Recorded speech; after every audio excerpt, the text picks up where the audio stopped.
Nah, teman-teman, sekarang kita mau membicarakan tentang komplement fungsi gitu ya. Komplement dari fungsinya, teman-teman, bukan komplement dari tadi kan kita ngomongin komplement dari salah satu anggotanya saja. Nah, kalau ini komplement dari sebuah fungsi. Nah, teman-teman bisa kita lihat ya bahwa komplement fungsi boolean akan sering dipakai dalam penyederhanaan fungsi boolean.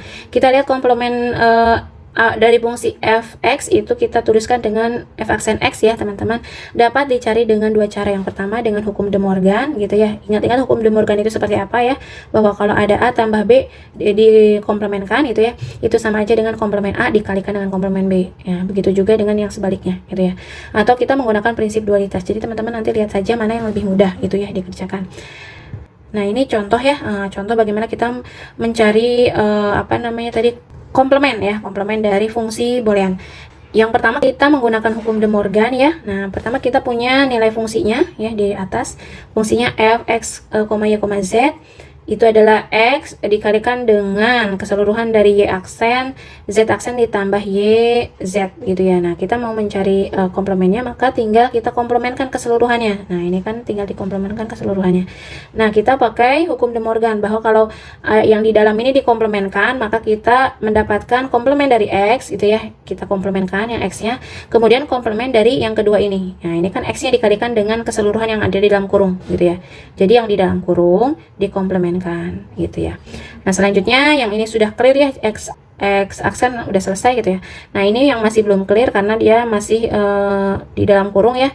Jadi ingat lagi nih, ini kita pakai hukum De Morgan lagi. Kenapa? Karena kita mempunyai komplement dari yang di dalam kurung ini. Jadi kita akan mendapatkan, nah ini kan operasinya plus ya teman-teman. Nah, kita jadikan jadi kali. Nah, ini kan jadi kali, tetapi dua komponennya di sini gitu ya, kita jadikan negasi gitu ya. Jadi x aksen, z aksen dinegasikan ya. Nah, yang ini juga y, z-nya juga dinegasikan. Nah, ini kan masih ada dua ya, teman-teman, dua kali ya. Jadi yang ini negasi dari y, bukan negasi, mohon maaf ya, tapi komplement ya, komplement dari y, komplement z, komplement gitu ya. Maka dia adalah tadinya perkalian diganti dengan penambahan ya. Kemudian yang y-nya yang tadinya komplement dikomplementkan lagi jadi y-nya. Ini z juga tadinya komplement jadi tidak ada tanda komplementnya. Yang ini juga kebalikannya, yang ini tadinya kali jadi tambah, kemudian yang tadinya y tidak ada komplement menjadi ada komplementnya, z-nya juga ada. Seperti itu. Jadi hasilnya seperti ini hasilnya ya. Itu cara pertama. Teman-teman juga menggunakan cara kedua bisa ya, yaitu menggunakan prinsip dualitas yang mungkin bisa jadi lebih mudah gitu ya. Nah, fungsinya sama seperti tadi. Nah, caranya seperti apa kalau menggunakan prinsip dualitas? Dengan menggunakan prinsip dualitas, kita cari dulu dualnya dari ekspresi tadi. Nah, kan kalau dualnya tadi ya, kita ingat-ingat cara mencari dual adalah tadinya kali jadi tambah gitu ya. Tadinya tambah jadi kali gitu ya. Nah, ini kan kali ya, teman-teman. Nah, jadi tambah. Kemudian ini tambah menjadi kali ya. Yang ini kali jadi tambah gitu ya. Sedangkan yang tadi komplementnya dibiarkan, kan kalau dual seperti itu ya, teman-teman. Nah, hasilnya dualnya seperti ini sudah dapat. Kemudian langkah kedua adalah komplementkan setiap literalnya pada fungsi tersebut. Jadi x-nya dikomplementkan ya, ini dikomplementkan, y-nya yang tadinya y komplement dikomplementkan lagi menjadi y gitu. Z-nya juga dibalikan lagi. Jadi z komplement dari komplement jadinya z gitu ya. Yang ini juga. Jadi intinya dibalik, yang tadinya ada komplement jadi tidak, yang tadinya tidak ada jadi ada. Nah, jadi hasilnya seperti ini, teman-teman. Itu sama dengan yang tadi kita kerjakan di awal gitu ya. Nah, teman-teman bisa mencari ya komplement dari fungsi yang di bawah gitu ya dengan dua cara. Oke, teman-teman, kita lanjutkan ke bentuk kanonik ya. Kita akan memperkenalkan yang namanya bentuk kanonik. Apa itu bentuk kanonik? Ya, jadi teman-teman mempunyai sebuah aljabar ya dengan NP ubah. Aljabar boolean maksud Bu Ade. Nah, ini literalnya banyak gitu ya. Kemudian teman-teman kita memperkenalkan yang namanya minterm. Minterm itu apa sih? Adalah ekspresi hasil kali ya. Jadi perkalian dari literal-literal tersebut. Jadi x1, x2 kali xn ya. Nah, kemudian maxterm. Maxterm itu adalah ekspresi dari hasil jumlah. Nah, dia x1, x2 ditambah x sampai n gitu ya.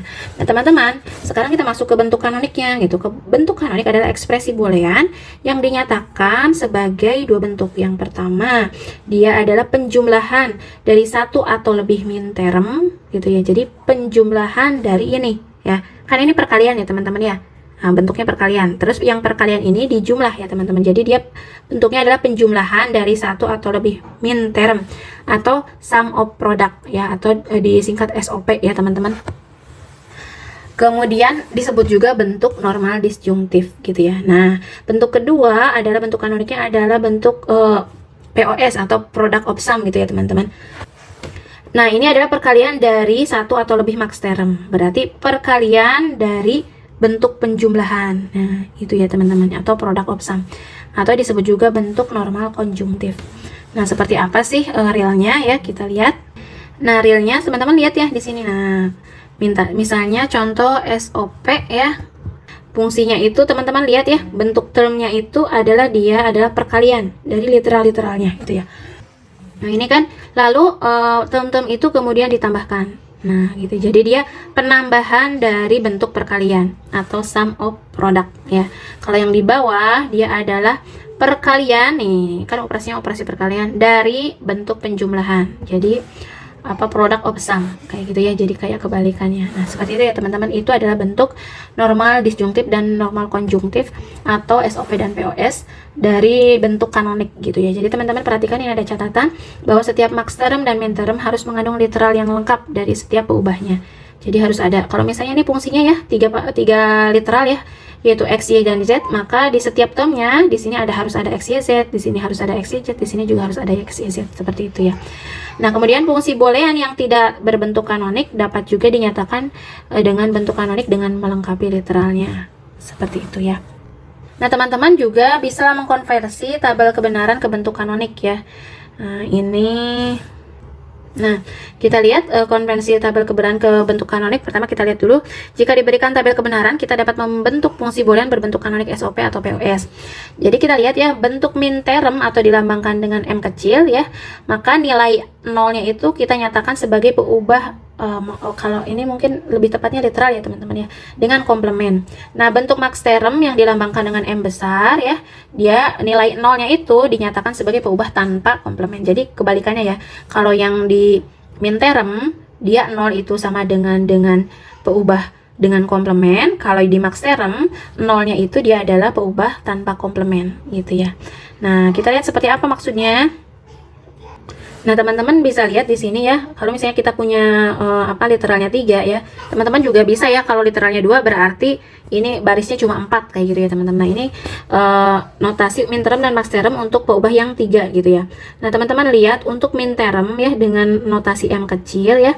Notasi M kecil, dia itu kalau X-nya 0, Y-nya 0, Z-nya 0 berarti dia ada komplementnya ya. Jadi bentuknya adalah X aksen, Y aksen, dan Z aksen kayak gitu.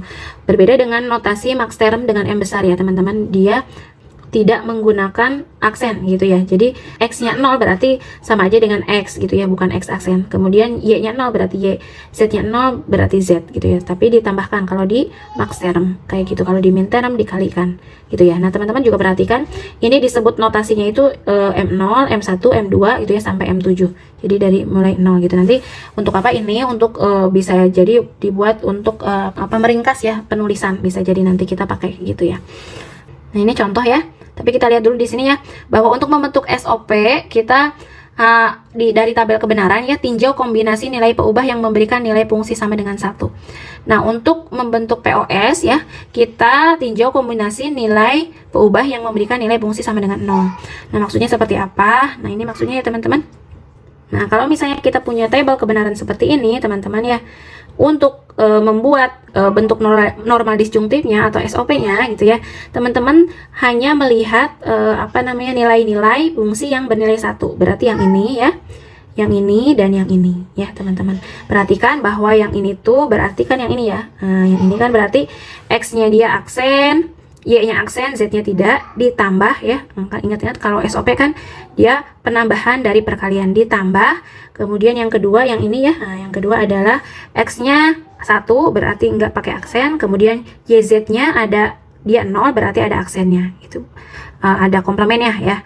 Kemudian nah ini untuk yang terakhir adalah semuanya itu nilainya 1 berarti X, Y, Z. Nah, ini sama aja dengan M1, M4 dan M7. Ini kan M0 ya teman-teman, M0. Di sini M0, M1, M2, M3, ini M4, M5, M6 dan M7 gitu ya. Jadi di sini sama aja dengan penambahan atau sum ya dari Mintaram 1, 4 dan 7. Nah, boleh dituliskan seperti ini ya, teman-teman. Nah, untuk yang POS kita tinjaunya berarti yang nilainya apa? Yang nilainya itu 0 ya, teman-teman, bukan yang nilainya 1 ya. Jadi yang ini, yang teman-teman lihat nih, yang ini 2, 3, 4, 5. Nah, ini juga bentuknya ada 5 nih ya. 1, 2, 3, 4, 5 gitu ya. Jangan lupa sekali lagi kalau di max theorem ya, di untuk POS ini gitu ya, dia 0 itu menggambarkan variabel tanpa komplement ya. Kalau untuk yang di SOP dia menggambarkan, kalau 0 menggambarkan variabel dengan komplement gitu ya. Nah, berarti dia adalah fungsinya M0 kali M2 kali M3 M5 M6 gitu ya. Berarti hasilnya boleh seperti ini. Jadi perkalian ya dari max theorem 0, 2, 3, 5 dan 6 seperti itu. Teman-teman bisa menuliskannya seperti itu. Jadi teman-teman sudah belajar bagaimana membuat fungsi ya, bentuk normal disjungtif dan bentuk normal konjungtif atau SOP dan POS dari sebuah tabel kebenaran. Oke teman-teman, saya cukupkan sekian ya. Mudah-mudahan dapat dimengerti ya. Yang belum dimengerti silahkan ditanyakan, kemudian teman-teman bisa mengerjakan latihan-latihan soalnya. Itu saja untuk pertemuan kali ini. Mudah-mudahan teman-teman masih semangat, sehat ya. Saya tutup. Assalamualaikum warahmatullahi wabarakatuh.